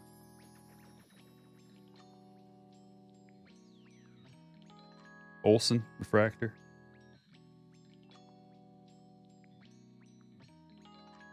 The funny thing is everybody's probably going to have, you're all probably doing the same thing. You set your credit cards aside, you put your rookies and your parallels and everything. We're all going to have to go through this again when these change. Yeah, poker. Chuck, poker's over here. And Derek wants to come over early. You can come over early. Just as soon as you guys get here, I'll shut the stream down or before that. I was trying to stop at 5 and now I don't want to. I'm having too much fun. Michael Harris is getting put on the Omen list. Bold predictions. How about Eduardo Rodriguez and Michael Lorenzen? One more of these. Triple sweep. Whoosh, whoosh, whoosh. Clayton, I kind of haphazardly tossed him to the side. Now he's on the ground. I'm kind of sorry. Wong predicts that the Rangers will get one more relief pitcher. I could see that. Both of my closers on my team got traded. I had Robertson and Hicks. Robertson and Hicks. And I think both of them moved to favorable situations. Thicky. Let's go. Tovar. Judge. Holiday. And a little sneak peek just to kind of get a taste of what's going on. Looks like another auto. Not a parallel. Looks like another auto. Come on now. Arias to 25. I'll take it. I'll definitely take it. These autos to 25. What a... I mean, you can't beat it. For a free pack, you can't beat it. Torsk says, Erod and Lorenzen, future Orioles legends. I hope, Orioles, I like Orioles. The Orioles are one of my favorite teams. I've got my list of favorite teams keeps changing because I like a lot of teams. But I really like the Orioles and the Reds and the Blue Jays and the Padres. And then, like, I don't know. The Braves are so good. And they've been so good for so long. That's the one reason why I never include them in my list of favorite teams. I do like them, and I do like watching them, and I do have multiple Braves hats and Braves jersey, all kinds of stuff. I like them. But by nature, I like to root for the underdogs. And in my mind, the Braves are not an underdog. So it's, I like to root for the underdogs. That's it. And the Padres aren't underdogs anymore. They were, and now after they loaded up on their teams, they're not underdogs anymore. So it kind of takes away my, like, rah-rah thing. Whereas the Orioles are the underdogs. They've been bad for a while. The Rangers have been bad for a while. The Reds have been bad for a while. So I like seeing those teams. And, you know, the Blue Jays weren't the best until they got Bo and Vlad. They had some struggles, but you know, they were never like horrible, really. I don't remember them being horrible. So, but I do like the Braves. And the Red Sox, you know, they're not underdogs. They've had so much success. Stay loyal, brother Tigers. I give my loyalty where I see effort being made. And where I see, like, I want good management. I don't give my loyalty when there's bad owners and bad management and bad team building and stinginess and bad moves being made. I don't give my loyalty there. I give my loyalty when these teams are like building when they're really bad, and then they're trying and they're drafting well, and they've got homegrown talent, homegrown young talent coming in. And the Tigers just have been a bad organization, bad owners, bad management. So I can't get behind that. When it changes, I will. And we've got new management, and we've got a new coach, and but I got to see them try. Spend some money the right way. Stop making these foolish decisions. But of course, they're my hometown team, so I always have a place in my heart for them. I sport the gear. I wear the Tigers gear. I like Riley. I like Torkelson. I like some of the players. It's not the players that I'm mad at. Some of them haven't performed well, but I'm not mad at the players. I'm mad at like Al Avila and the many poor decisions that he made, and the fact that the ownership kept him on for so long making these stupid decisions. He doesn't have what it takes. He was not a good GM. But they kept him on, and everybody knew that he is the worst. So, same with the Lions. I'm not going to blindly give my loyalty just because you have a team that says Detroit and I'm from Michigan. I have a special place in my heart for them, but I want them to be good. It's not necessarily the record. I don't care as much about the record. I care about how are they building? Are they doing it the right way? Are they building the right way? And what I consider to be the right way is by drafting well, smart drafting of best player available. I believe in that philosophy. Best player available. And I believe, like in football especially, there are certain positions you don't draft really, really high. It's foolish. It's proven that you don't draft certain players, certain positions really, really high. And the Lions keep doing it. They keep doing it over and over and over and over. And it's like, why would I support you? You've failed me so many times. You know, the Pistons, like these local Detroit teams are atrocious. And they're not doing things the right way. So, if you are doing things the right way, I'll support your team.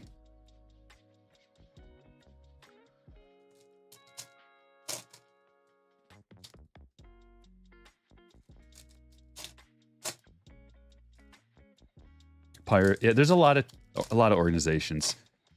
Also, it depends on what they're doing it for. If they're clearly not spending money because they're just trying to like rake in the money and they don't care about the fans and they're not spending money, they're not building properly, I do not like that.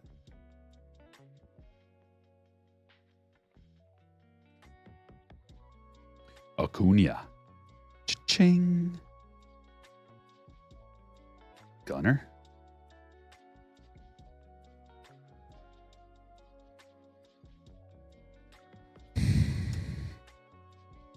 Alex Call autograph. I'm not sure how many of these I pulled for myself, but more than one. More than one Alex Call auto for me, which is one too many. Two too many. Three too many. I don't know how many.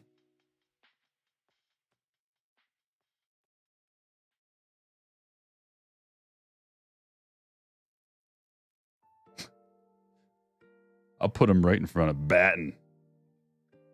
He can cover up that guy. But I keep reminding myself we're doing okay. Another Corbin. We got a couple scratches on that one.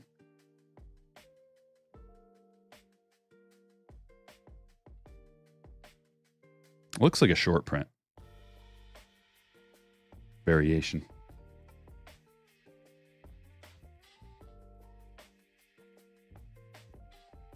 Big parallel rookie. Well, that's a rookie. Not that big a one. At least he's not 29.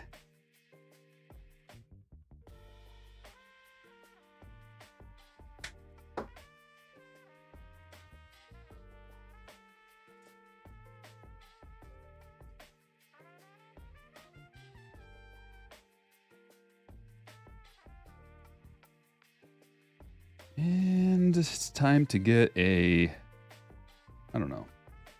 We got one more numbered card coming. Maybe a nice prism. Here's a purple.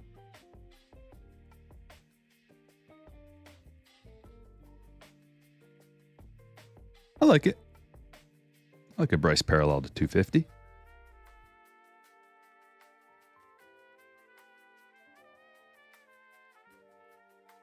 Have you guys been going through mad 55 points?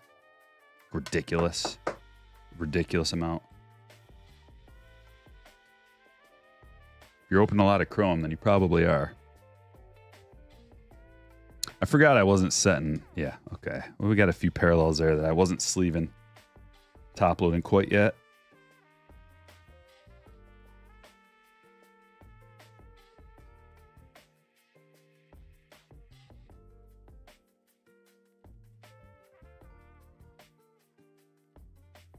Little half stack. Looking for one legit parallel. That's decent. Aguero's doing okay right now. Votto.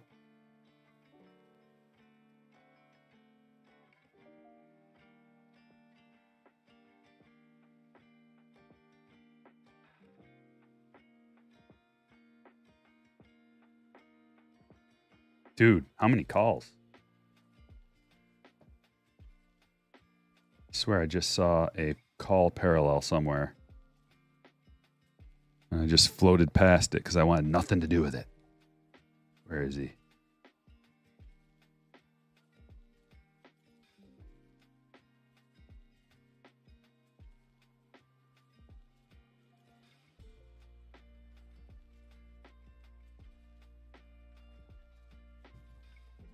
Stay away, Alex.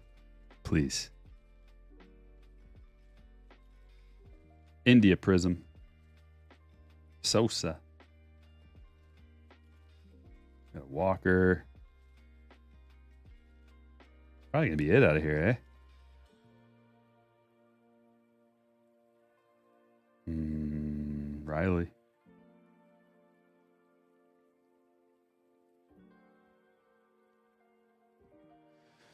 One, two, three, four, five, six, 7 boxes left. I'm going to do one more hobby box and then 2 more silver packs. And then we're going to call it a stream.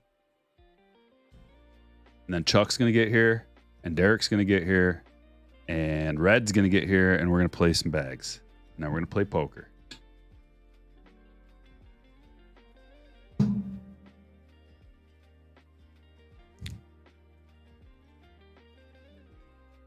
Three sweeps. 1, 2, 3.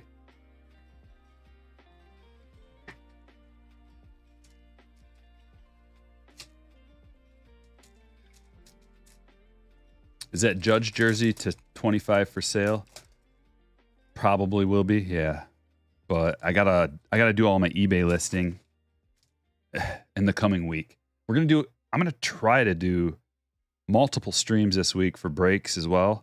There's just a lot of content coming out and a lot of stuff to do. Need to stream poker? I know, dude. We talk about it almost every night that we play. Because I got one of our buddies is actually like into filming and producing and stuff. So he knows how to do that kind of thing. He's a production assistant on a lot of like real movies and stuff and documentaries and TV shows. So we got a little bit of people that know what they're doing going on. It's just when you start getting into that, it gets to be a lot of work. And we all get together to play poker because most people don't have any time to get together with friends when you have families and stuff. And we have 1 day a week where everybody can kind of relax. We extend the weekend a little bit by having a Monday night poker, and there's not a lot of responsibilities. When you start streaming and setting up video cameras and lighting and sound and all that, tons of work. And it kind of takes away from the entertainment value and the joy of just kind of getting together and relaxing and having a good time. Plus, there's some things that go on that probably aren't acceptable for a general audience of viewing. Just leave it at that. All right. Volpe, rookie. We got an orange. I don't know if you saw that. Oh. Okay, might as well just spill the beans. You saw who it was. Oh, Gavin Cross. Back-to-back Gavin Crosses. All right, to 25, we got a Gavin Cross. He made the checklist, and here he is. Like, if we could hire a crew to come in and take care of it, here's the best part about it. If you guys actually were to get an inside look at our poker group, it's so hilarious and entertaining. It's like nonstop laughs and stories, and it's a great time. I mean, we're just like crying, laughing the whole time, and like, you know how guys were making fun of each other and jabbing each other and stuff, and it's awesome. We got one more hobby box and one more silver pack. We toke Bitcoins with a $10 poker. Yay. Yeah. Where do I submit my application?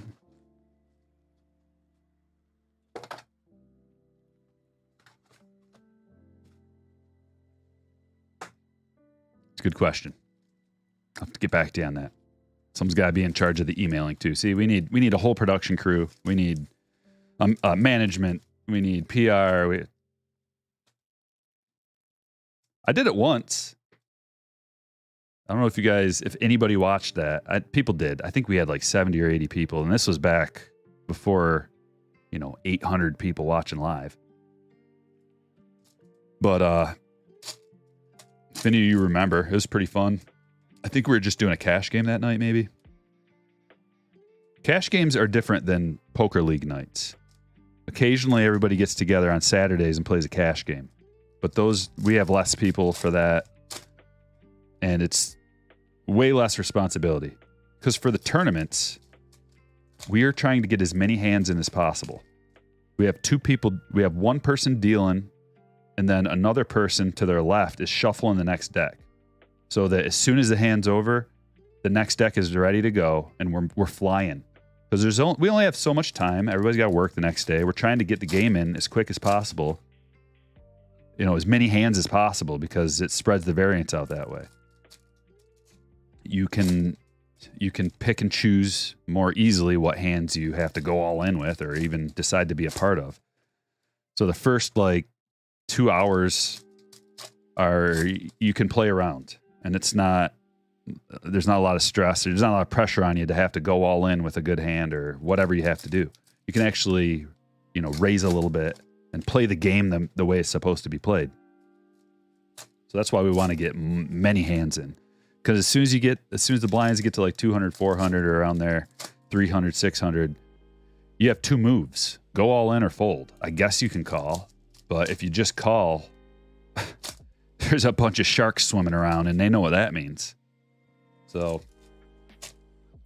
what stakes? It's not high stakes, man. We just throw in, it's like $25 a person.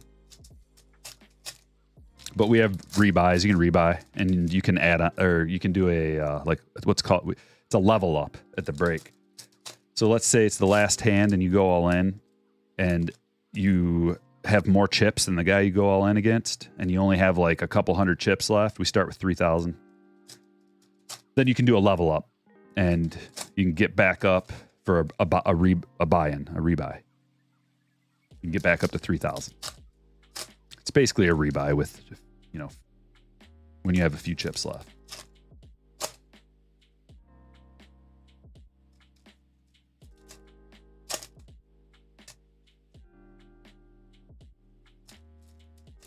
It's so low. It's low. Yeah. Wong, I don't think that's when it's all said and done, you know, nobody's making enough money to even care.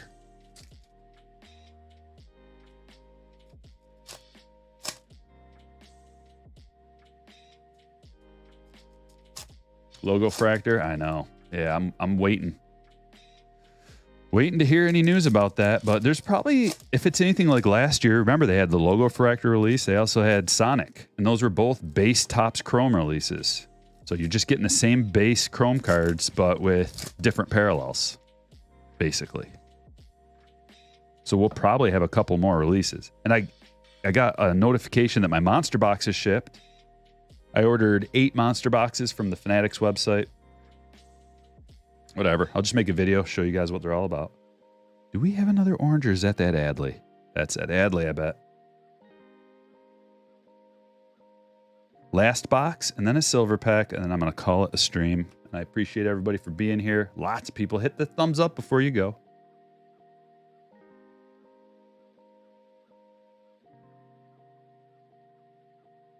Yep. Not a parallel, just an orange sky. It's like someone hit the bucket fill. If anybody uses graphic arts programs, it's like someone just hit a bucket fill right there and just like, it's good enough. Let's go. Eric dropping 5 gifted memberships. Appreciate that. Thank you. You just got a green highlight. Eric just hooked you up. Soto to $2.99.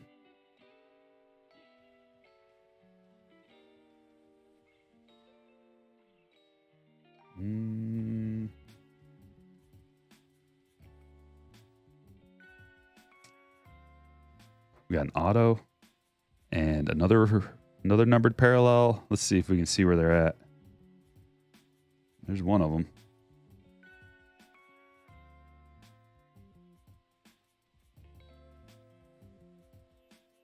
Nice Luis Robert.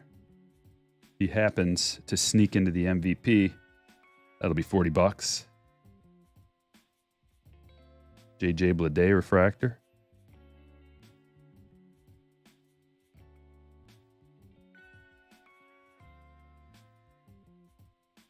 Albies.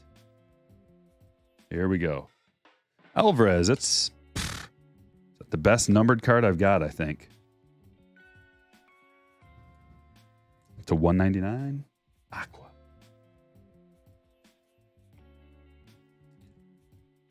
Hold on. We gotta put the boys up here.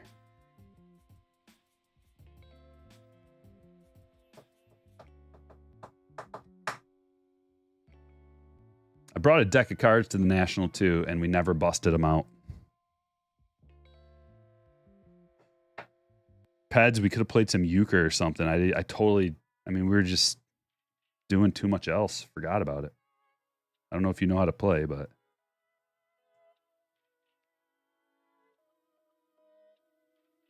Shohei. Here's our auto. I don't know. I'm apprehensive. Yeah. It's a $2.99. Okay. Jigba.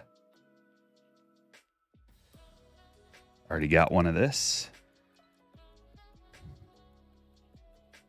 Eric with a $10 says, a little for the Natty Recovery Fund. Thank you so much, Eric. I need it.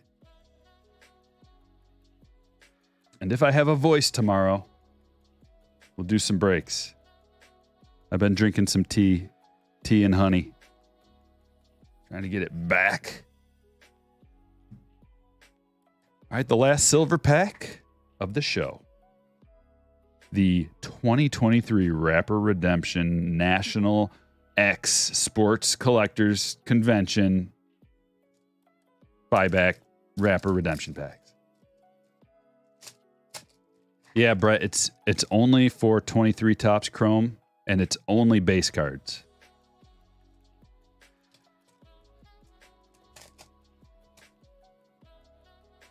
Be a thickie. Bust pack. Can't all be winners. I would be very careful if I were you. If you're thinking about buying some of these packs, like off of eBay or something, don't do it. Don't do it. I'll leave it at that. Okay, the hits of the break. Michael Harris, rookie auto, numbered to 30. That's in play. Brett Beatty, parallel to 250. And Gunner. Excellent.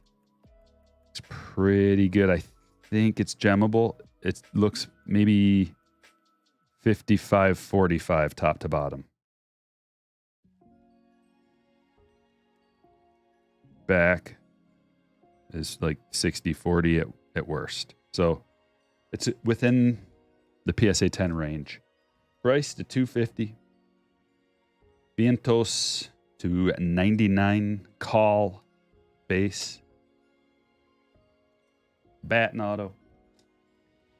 Arias to 25. Jeter Downs to 75. Cross to 25. Alvarez to 199. And Jigba to 299. Julio and Michael Harris prisms. Drew Waters to 350. Got a Gorman prism. Cabrera to 199. Stevenson to 150. Prado to 350. Gold Josh Smith. Looks beautiful. Number to 50. And I got my Bobby rookie. Redemption finally came through. Gold Bobby Witt Jr. rookie to 50. There's some other parallels here. Nothing crazy. Big stack of rookies. The good ones that I'm kind of setting aside to see about maybe getting graded. Few rookie parallel, base parallels, prisms and refractors. You know, the kind of secondary rookies. And the buyback cards. So 40, 60, 80, 120. Not too bad. Hope you guys had a good time. Like I said, if I have a voice tomorrow, we will do breaks. If I don't, then we'll push it back to Wednesday. Maybe we do Wednesday, Friday. It's been going Wednesday and Friday for the breaks, just in case anybody's looking for the schedule. There's no set schedule. It's just when can I do it? And that's when we do it. R.I.P. Pee Wee Herman. That's right. All right, guys. Thanks for watching. I'll catch you.